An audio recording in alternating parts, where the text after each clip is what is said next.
are you folks today? My name's Andrew Tonneson, and I've been carving at the Tuckerton Seaport for the past about 14 years. So we'll go over some basic tools, some styles, and a little bit of the history about decoy carving. So to get to the root of decoys is the wood. Traditionally in this area we use Jersey white cedar. It's this wood right here.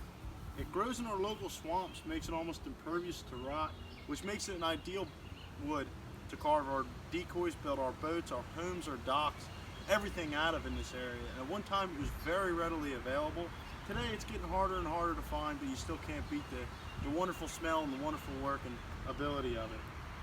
So you see here the grain is pretty straight, and when I mean grain, I mean this the lines here you see in the wood.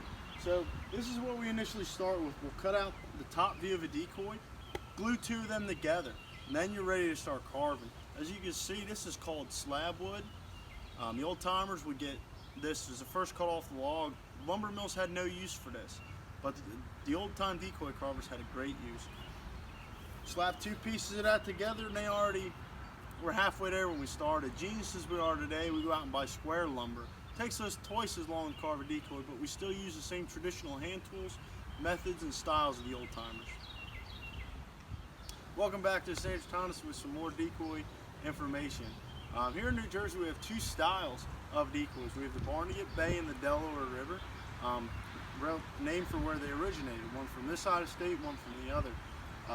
All of our decoys are constructed similarly, three pieces, two pieces for the body and one for the head. We do that for two reasons. The first reason is the slab, which we talked about earlier. The other reason is we hollow our decoys out. We hunt it out of a 12-foot boat called a Barnegat Bay sneak box. So to be able to fit you, your dog, your lunch, everything you need in that boat, along with 40 or 50 decoys, you need a light decoy. So now we'll go on to the differences. So here we have a traditional Barnegat Bay decoy. And notice it's smooth, it's simple, almost a paint by numbers. Black, gray, black, red. Very simple, and we could get away with that. We wanted the birds to come in close enough, and if they had a chance to land, well, that was our fault for not going to the range enough. On the other side of the state, they do a little different style of hunting. They want their birds to land within their decoys. They use a technique called sculling. It's a small boat with one oar. They paddle into the decoys and shoot them on the way up. So they need a more realistic decoy, as you can see here. We have carved in tail feathers, raised wing tips, and there's a lot more paintwork in here. You notice each feather's individually painted to really give a realistic life to the bird, unlike the simplicity of the Barnegat Bay style. How are you folks? So now we're going to go on to a little bit of the action behind decoy carving and making the mess the fun stuff. So we use three main tools when we carve our decoys. The first is a draw knife, which is a two-handled knife, nice sharp in the middle. It takes a lot of wood off really quick. It does a great job.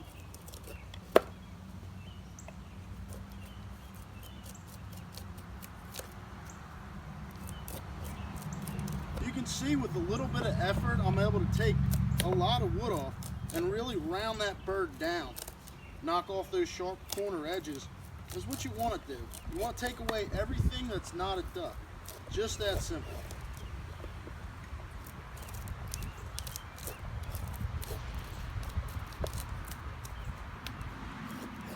Some people here will use hatches.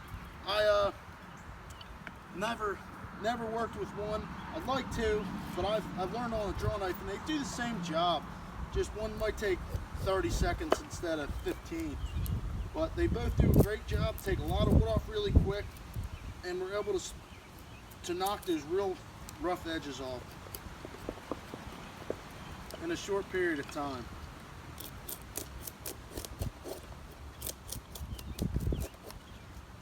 So our next tool is going to be a spoke shave. As you can see here, it was named after its original purpose, which was for shaving spokes on wagon wheels. It takes small curls off, and it really smooths the decoy out nice. You can almost hear it singing across the wood as it cuts. Notice the difference in the chips? These are a lot smaller, almost little curly cues compared to the big chunks that we were taking off with the draw knife.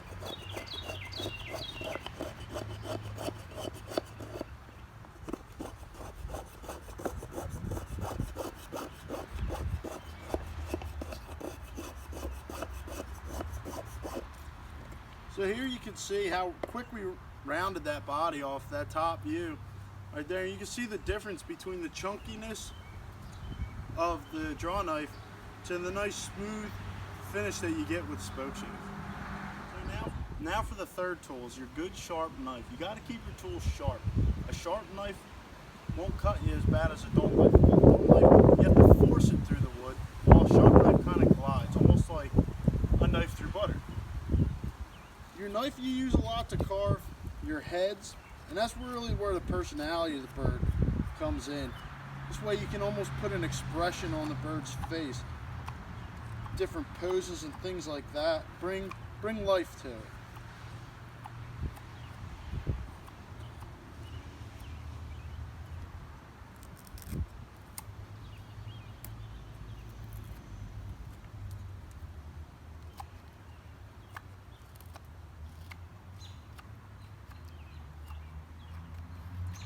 Notice I'm doing a curl cut. It's small, it's simple, and it won't allow me to go any further than this. Now if I was pushing away, I'd have no